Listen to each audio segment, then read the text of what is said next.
இந்த ஒரு நிகழ்ச்சியை மிக சிறப்பாக இருக்கக்கூடிய மக்கள் மன்றம், வியாபாரிகள் சங்கம், நடைபயிற்சி சங்கம், ஜெயின்ஸ் இதையெல்லாம் பற்றி நடத்துகின்ற ஆன்றோர்களை முதலில் வணங்கி என் உரையை துவங்கலாம் என்று நினைக்கிறேன். உரை துவங்குவதற்கு முன்னால் ஒரு சம்பிரதாயம் உண்டு. கடவுள் உலகெல்லாம் உணர்ந்து ஓதற்கரியவன், நிலவுலாவிய நீர்மெலி வேணியன், அழகில் சோதியன் அம்பலத்தாடுவான், மலர் சிலம்படி வாழ்த்தி வழங்குவோம். அன்புள்ள நண்பர்களே, சுதந்திரம் என்கின்ற ஒரு கொடியை ஏற்றும் போது இன்று ஒரு கண்கொள்ளா காட்சியை பார்த்தேன். நான் ஏற்றியது கொடிதான், அது மேலே ஏறியது. அந்த கொடி இன்று 79வது சுதந்திர தினத்தை முன்னிட்டு இருக்கிறது. எனக்கு வயது 79. எப்படி கண்டுபிடித்தாரோ தெரியவில்லை. சரியான நபரை தேர்ந்தெடுத்து சரியான நேரத்திலே இங்கே அரங்கேற்றி இருக்கிறார்கள். அன்னாருக்கும் அதை ஏற்பாடு செய்த பெரியவர்களுக்கும் நான் நன்றி கடன் பட்டவனாக இருக்கிறேன். அமெரிக்கா சென்று வந்திருக்கக்கூடிய என் தங்கை இந்திராவும் அவர்தம் கணவர் கிருஷ்ணசாமியும் அங்கேயே இருந்திருந்தால் இந்நேரம் ட்ரம்ப் அந்த வரியை ஏற்றியிருக்க மாட்டார். அவரும் நீங்கள் இன்னும் கொஞ்ச நாள் இருந்துவிட்டு போங்கள் என்றுதான் சொன்னதாக கேள்விப்பட்டேன். இருந்தாலும் அவரை மீறி வந்ததனால் அவன் பழி வாங்கிவிட்டான்.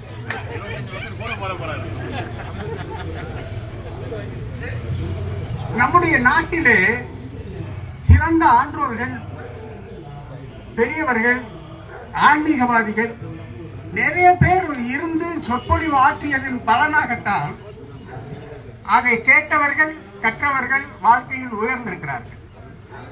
தனிமனித ஒழுக்கம் பற்றி இங்கே ஒரு டிபேட்டே நடந்தது.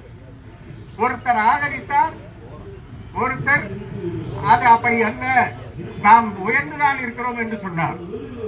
இங்கேதான் இருக்கிறது. மனதில் எதுவும் வைத்துக் கொள்ளாமல் வெளிப்படையாக பேசுகின்ற தன்மானம் உள்ள தமிழன் வாழும் நாடு இந்த தமிழ்நாடு. தான் இந்த சுதந்திர கொடியை ஏற்றும் போது அன்புக்குரிய நண்பர் புள்ளிக்குமார் அவர்கள் கொடி பற்றிய பாடலை பாடினார். அவர் பாடலை மட்டும் பாடவில்லை, சுதந்திரம் கலந்த அந்த உணர்ச்சியோடு அவர் தடுமாறியதை நான் கண்முன்னே கண்டேன். மிக அழகான ஒரு பாட்டை பாடினார். இப்படியெல்லாம் ஈடுபாடு உள்ள பெரியவர்கள் நம்முடைய இளைய தலைமுறைக்கு நிறைய கருத்துக்களை நாம் சொல்ல வேண்டும்.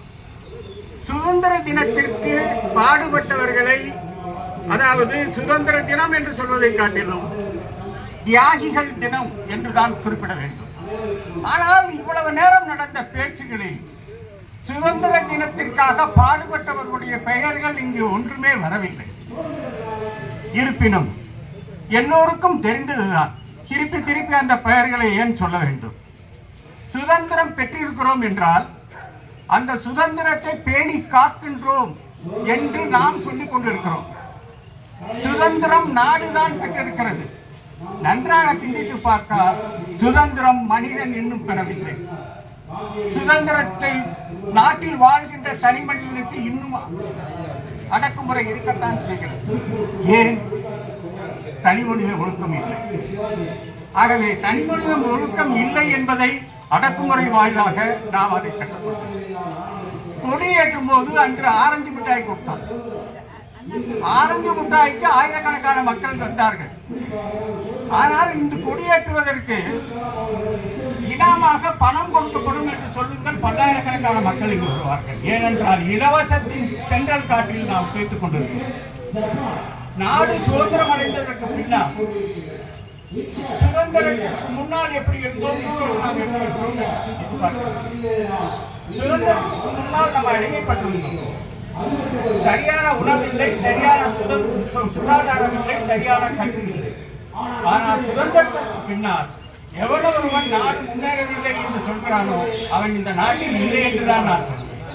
சுதந்திரத்திற்கு பின்னால் நாடு முன்னேறி இருக்கிறது. அதற்கு பின்னால் ஆட்சி செய்ய வந்த கட்சிகள் எல்லாம் அவர்களுக்கு தகுந்த அளவிற்கு நிறைய உதவிகளை நாட்டு மக்களை உயர்த்தியிருக்கிறார். இன்னைக்கு கல்வி, சுகாதாரம், போக்குவரத்து இது போன்ற துறைகளிலே நாம் உயர்ந்து நிற்கிறோம். படி அரிசி ₹1 என்று சொன்னதை மிக ஆச்சரியமாக பார்த்தோம். இன்னைக்கு காசே கொடுக்காமல் 20 கிலோ அரிசி கிடைக்கிறது. வீட்டிற்கு சுகாதாரம் கிடைக்கிறது, நல்ல கல்வி கிடைக்கிறது, வீடு தேடி கல்வி என்று வருகிறது. இப்படியெல்லாம் நாம் இதையெல்லாம் அனுபவித்துக் கொண்டு, ஆனால் நம்முடைய எக்ஸ்பெக்டேஷன்ஸ் அதாவது நம்முடைய எதிர்பார்ப்புகள் மிக அதிகமாக ஆசை அளவறியாது. சுதந்திரத்திற்காக பாடுபட்ட நம்முடைய மதிப்பிற்கும் மரியாதைக்கும் வணக்கத்திற்கும் உரிய மகாத்மா காந்தி அவர்களை தொடர்ந்து பல்வேறு தேச தலைவர்கள் இந்த நாட்டிற்காக, நம்முடைய எதிர்கால வாழ்க்கைக்காக தன்னுடைய உயிர் தியாகம் செய்தார். இவர்கள் நாட்டிற்காக செய்தவர்களை பற்றி நாம் பேசியிருக்கிறோம்.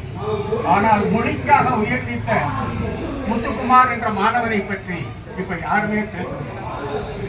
நாம் ஒரு சில நல்ல செய்திகளை மறந்து, இதற்கு காரணம் என்னவென்றால் வாசிப்பு தன்மை குறைந்துவிட்டது. கைபேசி என்று ஒன்று இன்னைக்கு 10 நிமிடம் கூட நம்ம தனியாக இருப்பதற்கு நம் மனம் நம்மளை விடுவதில்லை. 5 நிமிஷம் கூட இல்லை. இந்த கைபேசி வந்ததுனால் கான்சென்ட்ரேஷன் குறைந்து விட்டது. 2 நிமிஷம் கொண்டாட எதுவும் வந்துட போதும், நமக்கு என்ன ஒபாமாவா கூப்பிட போறாரு, வீட்டில் வந்து காய் வாங்கிடுவாங்கன்னு சொல்லுவாங்க, அவ்வளவுதானே. ஆகவே இந்த கைபேசிக்கு நாம் அடிமையாகி இருக்கிறோம்.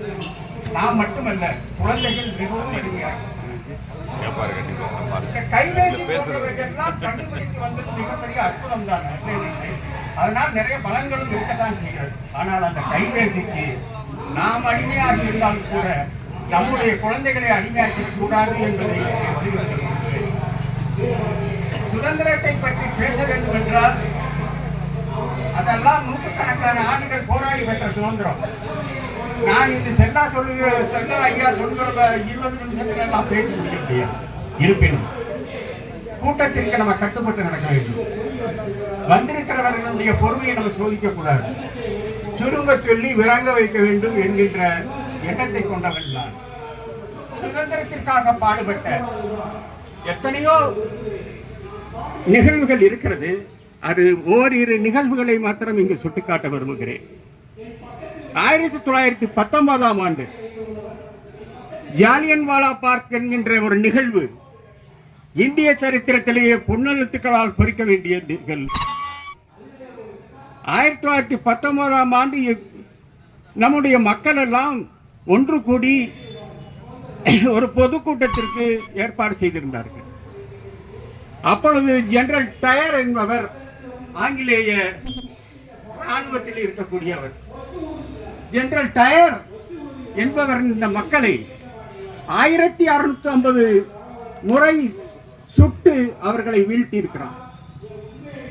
சுடும் பொழுது பயந்து இந்த ஜனங்கள் எல்லாம் தஞ்சம் பெறுவதற்காக அங்கே இருக்கக்கூடிய கிணற்றில் குதித்து விட்டார்கள் பாதுகாப்பிற்காக.